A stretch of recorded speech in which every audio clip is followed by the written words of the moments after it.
Aujourd'hui, nous allons parler de comment soulager une douleur à la cuisse. On ne va pas tenter de diagnostiquer quoi que ce soit, ça peut être beaucoup de choses, mais on est là pour soulager. Donc, peu importe c'est quoi, alors ce sera un truc machin pour se soulager, bien sûr, avant de rencontrer un pro si nécessaire. Et ça peut être souvent nécessaire. J'ai parlé de l'aine. L'aine, ça fait un peu partie de la cuisse.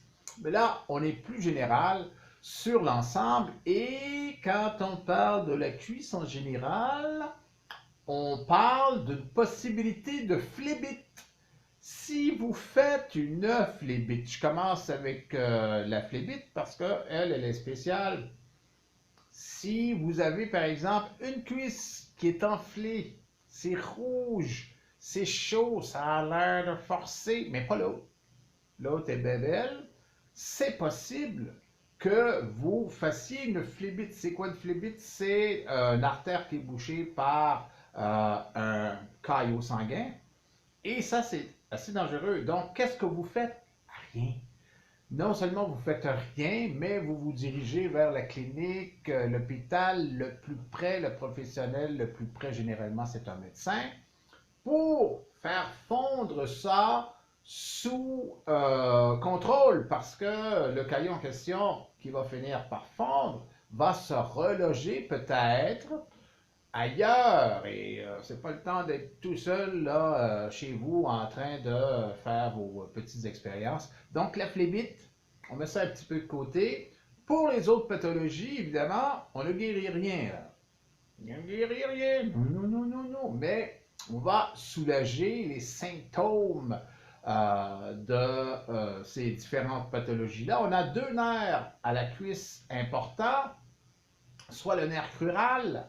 Le nerf crural, lui justement, on en a parlé dans l'aine. Eh bien, à ce moment-là, encore là, étant donné que l'aine fait partie de la cuisse, c'est possible que ce soit lui le responsable. Si c'est le nerf sciatique, le célèbre nerf sciatique, lui, dans la cuisse, il peut vous amener des douleurs, entre autres à l'extérieur. L'autre côté, c'est-à-dire vous avez l'aine, l'autre côté de la cuisse, ça peut être le sciatique.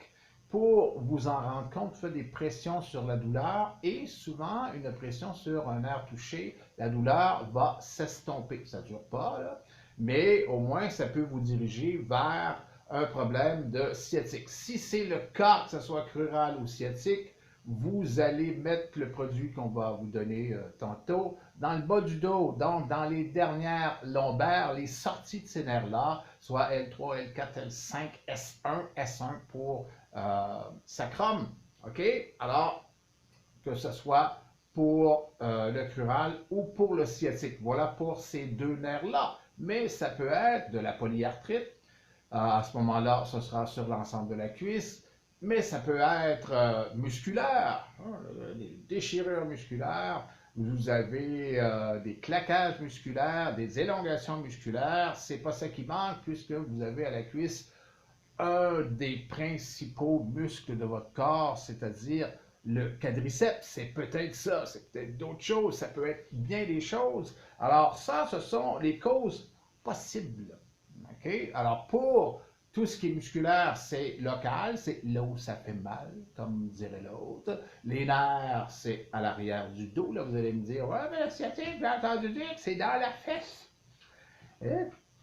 La fesse? Ça peut être dans la fesse, la douleur, mais ça peut être aussi là où ce que je vous ai dit dans la cuisse et 15 autres endroits le long de la jambe. Fait comme c'est le plus gros nerf du corps humain, il ne va pas se limiter à un seul endroit. Il m'a emmerdé assez longtemps dans ma vie pour que je puisse le savoir. Voilà. Alors, là, les cons, on a fait le tour. Qu'est-ce qu'on fait?